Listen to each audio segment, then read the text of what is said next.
So the battle against Brock begins and… oh my god!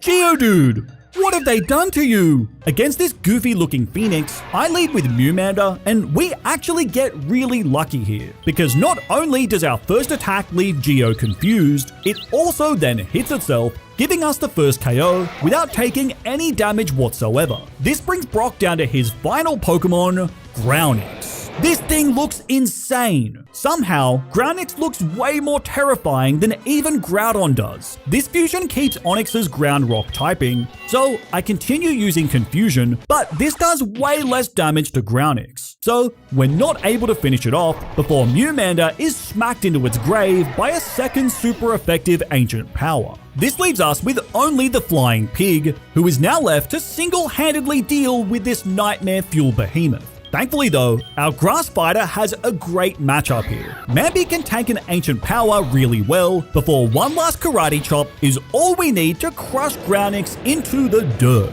With that, the dreaded rock snake had been slain, and we had earned our very first badge. After the fight, Brock also gives us a drying pan, which I will absolutely be wearing from now on. While we may have gotten our win there against Brock on our first attempt, I expected this game to get much harder over time. Regardless, now we're clear to move east from Pewter City. Since we've now earned a gym badge, I make sure to grab our next legendary egg from the PC so we can get started on hatching it before setting out from Pewter City. This next route has a lot of trainers and a lot of new fusions, like Catados, which I think proves once and for all that anything fused with Caterpie just becomes goofy and harmless. After Mewmander continues burning its way through bug types, our starter finally evolves into Mewmelian. A Charmeleon with a Mewtwo-shaped head that, more importantly, gets a nice little power boost. Moving along this route, it's also here that we find one of the coolest fusions of the entire game so far,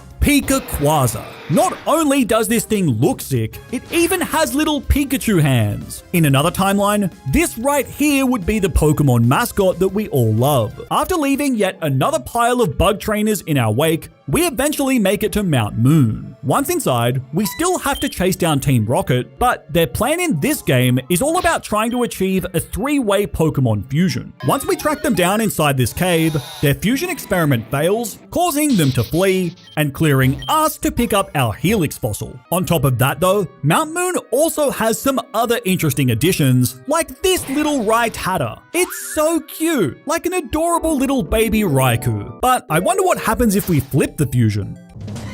Oh god, no! Go back to the other one!